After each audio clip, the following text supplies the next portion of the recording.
మోకాల నొప్పులకు ఎటువంటి సర్జరీ లేకుండా ఎపియాన్ పెయిన్ క్లినిక్ అందిస్తున్న అత్యాధునిక చికిత్స. నమస్కారం, నా పేరు డాక్టర్ షగుఫ్తా. నేను న్యాచురోపతి డాక్టర్ని. మోకాళ్ళ నొప్పులు రాకుండా మనం ఎలాంటి జాగ్రత్తలు తీసుకోవచ్చు అండ్ మోకాళ్ళ నొప్పులు ఉంటే నొప్పుల టాబ్లెట్స్ ఇవన్నీ కాకుండా ఏదైనా మ్యాజికల్గా తగ్గించి ఇమీడియట్గా రిలీఫ్ పొందేవి ఏమైనా ఉంటే చెప్పండి అని చాలామంది అడుగుతుంటారు. ఈవెన్ మా దగ్గరికి వచ్చే పేషెంట్లు కూడా మేము ఫస్ట్ చూస్తాం మనిషిని 70-80% ఆడవాళ్ళలోనే ఎక్కువగా మోకాళ్ళ నొప్పులు ఉంటాయి. ఎందుకంటే డెలివరీస్ అయ్యి బోన్ డెన్సిటీ తగ్గి కాల్షియం డెఫిషియన్సీస్, సో ప్రీమెనోపాజల్ సిమ్టమ్స్లో వాళ్ళ బాడీలో చాలా రకాల చిన్న చిన్న చేంజెస్ వల్ల బోన్ డెన్సిటీ చాలా తగ్గి వాళ్ళలో చాలా వరకు మోకాళ్ళ నొప్పులు వస్తూ ఉంటాయి. అసలు మోకాళ్ళ నొప్పులు రాకుండా మనం ఏం చేయాలంటే ఫస్ట్ మోకాళ్ళ నొప్పులు అధిక బరువు ఉండు 80-70% బరువు అధికంగా ఉండడం వల్ల ఆ బరువు అంతా మోకాళ్ళ చొప్పు ఇంత ఉంటుంది పట్టెల్ల బోన్, దాని మీద పడి కూడా ఈ మోకాళ్ళ దగ్గర అరగడము లేదంటే గుజ్జు తగ్గిపోవడము ఈ నొప్పులన్నీ వస్తుంటాయి. సో కాబట్టి మెయిన్ ప్రయారిటీ మోకాళ్ళ నొప్పులు రాకుండా ఉండాలంటే మనం వెయిట్ బ్యాలెన్స్ చేసుకోవాలి. అధిక బరువు ఉంటే 100% మోకాళ్ళ నొప్పులు ఖచ్చితంగా వస్తాయి. మనం మ్యాక్సిమం తీసుకోండి, చాలా కేసెస్లో ఒక ఏజ్ 50 దాటింది అంటే ఖచ్చితంగా మోకాళ్ళ నొప్పుల్లో కొంతమంది సఫర్ అవుతుంటారు. వాళ్ళలో కూడా మ్యాక్సిమం మనం కౌంట్ చేస్తే అధిక బరువే ఉంటుంది. సో బరువును ఫస్ట్ కంట్రోల్ చేసుకోవాలి. ఎందుకంటే ఇంత బాడీ వెయిట్ అంతా మోకాళ్ళ చెప్ప మీద పడితే ఆటోమేటిక్గా అది మనము అరుగుదల కానీ గుజ్జు తగ్గిపోవడం కానీ జరుగుతూ ఉంటుంది. అసలు మోకాళ్ళ నొప్పులు రాకుండా మనం ఏం చేయాలి, ఫస్ట్ బరువు కంట్రోల్. ఆ బరువును ఎలా కంట్రోల్ చేసుకోవాలి, అంటే పొద్దున్నే లేచాక కొద్దిగా చిన్న చిన్న ఎక్సర్సైజ్ చేసుకోవడం. ఒకవేళ ఒక వయసు వచ్చిన తర్వాత మేము అన్నీ చేయలేకపోతున్నాం, మోకాళ్ళ నొప్పులు ఎక్కువగా ఉన్నంటే చైర్లో కూర్చొని చిన్న చిన్న ఆసనాస్ చేయండి. పొద్దున్నే కొద్ది జీలకర్ర వాటర్ తాగి ఒక 250 ml వాటర్లో పావు స్పూన్ జీలకర్ర వేసి లైట్గా మరీచుకొని ఫిల్టర్ చేసుకొని తాగండి. ఆ పొద్దున్న జీలకర్ర వాటర్ బాడీలో హెవీనెస్ని తగ్గిస్తుంది. దాని తర్వాత చైర్లో కూర్చొని కొన్ని కొన్ని ఆసనాస్ చేసుకోండి. తర్వాత మీకు ఇంకా బెస్ట్ ఏంటంటే కొద్దిగా రాగి జావ కానీ పొద్దున్నే జొన్న జావ కానీ సజ్జ జావ కానీ తీసుకోండి.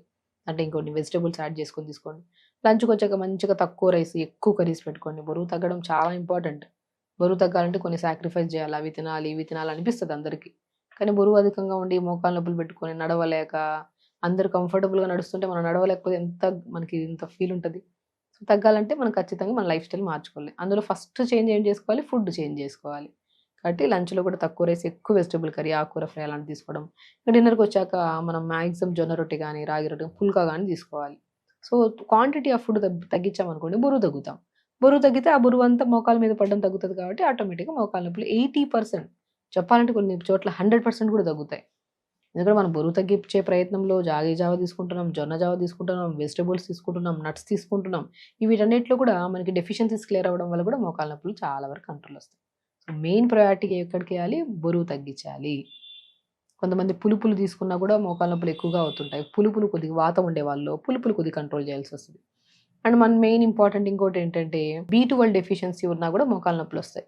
B12 డెఫిషియన్సీ ఎందుకు వస్తుంది అంటే ఖచ్చితంగా మనం తినే ఫుడ్లో మోర్ న్యూట్రిషన్ లేకపోతే ఫస్ట్ మనకు తగ్గిపోయేది B12.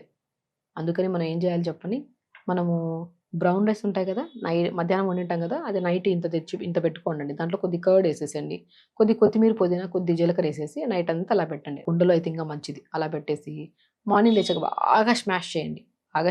బాగా పిసికేసి మార్నింగ్ బ్రేక్ఫాస్ట్లో ఆయిల్ ఫుడ్స్ అవి ఇవి తినే బదులు మంచిగా గ్లాసుడు ఆ బ్రౌన్ రైస్తో చేసిన మజ్జిగన్నాన్ని మంచి కడుపు నిండా తాగేసామనుకోండి చాలా హ్యాపీగా అనిపిస్తుంది పొట్ట. గ్యాస్ట్రిక్ ప్రాబ్లం ఉండే వాళ్ళు చేయొచ్చు, నరాల బలహీనత B కాంప్లెక్స్ డెఫిషియన్సీ ఉండే వాళ్ళు చేయొచ్చు, చాలా మంచిది. మనం మంచిగా మజ్జిగన్నాన్ని రాగి దాంట్లో వేసేసుకొని పొద్దున్నే లేచాక బాగా బిస్కెట్స్ తిన్నాం అనుకోండి అసలు డెఫిషియన్సీ ఉండదు, B కాంప్లెక్స్ డెఫిషియన్సీ. సో దాంతోపాటు మనం తోటకూర విత్తనాలని పౌడర్ దొరుకుతుంది చాలా చోట. ఆ తోటకూర విత్తనాలని చపాతీలా చేసుకుంటే అది కూడా B12 డెఫిషియన్సీని కవర్ చేస్తుంది. ఎన్ని ఉన్నాయండి.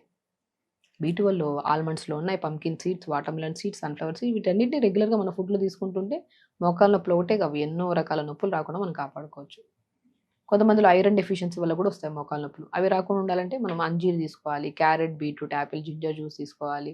మునక్కాళ్ళు ఎక్కువ, మనం మునక్కాళ్ళు కూడా సూప్ తీసుకోమంటుంటాను. కొద్ది కుక్కర్లో మునక్కాయ ముక్కలు 4, కొద్ది కొత్తిమీర, పుదీనా, మునగాకు, హాఫ్ టమాటా, సొరకాయ ముక్కలు వేసి 2 మిరియాలు వేసి 2 గ్లాసులు వాటర్ వేసి కుక్కర్ పెట్టేసేయండి. 2 విజిల్స్ అయిన తర్వాత దింపి బాగా స్మాష్ చేసేసి ఆ పిప్పంతా తీసేసుకొని ఆ సూప్ తాగేసండి. ఎంత ఎనర్జీ.